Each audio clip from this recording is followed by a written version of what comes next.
आफत हो रही है। माँ बाप काम करते, औलाद सो रही है। वो बच्चा क्या सुधरेगा? 9 बजे तक सो रहा है, बिस्तर से उठा नहीं, चाय को रो रहा है। कर्महीन से कुल की सम्मर्याद बिगड़ जाती है।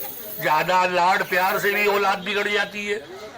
बिगड़ी औलाद सुधारने की मशीन 11,000 रुपए में आएगी। औलाद को सुधार के मशीन को बेचोगे 1.5 में बिक जाएगी। ज्यादा दिन कवारा रहना खोटा नहीं है। शादी के बाद उलझनों का टोटा नहीं है। पुराने शादीशुदा से पूछ लो कितनी आफत हो रही है, कहने में नहीं आती, हाथ वहीं रो रही है। जमाना खराब, महंगाई बहुत हो रही है। 2 औरत वालों की तो आजकल मौत हो रही है।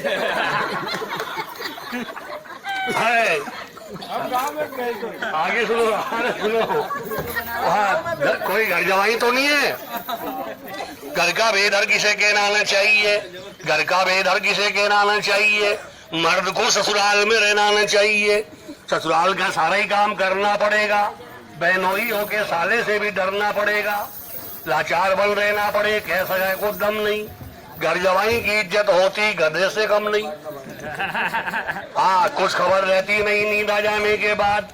माँ बाप लगते हैं बुरे शादी हो जाने के बाद।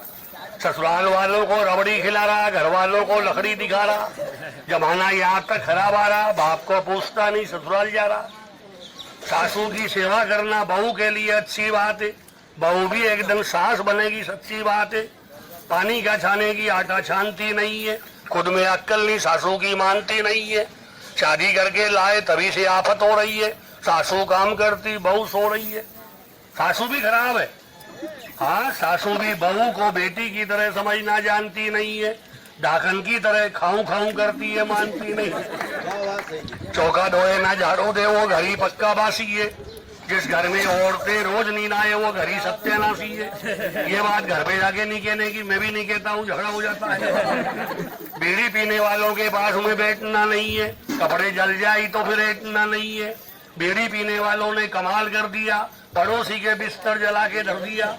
गंदगी पसंद हो, तम्बाकू खाना सीख ले। भीख अगर मांगी नहीं तो बीड़ी पीना सीख ले। ये किताबें हैं, किताब बेचने वाले।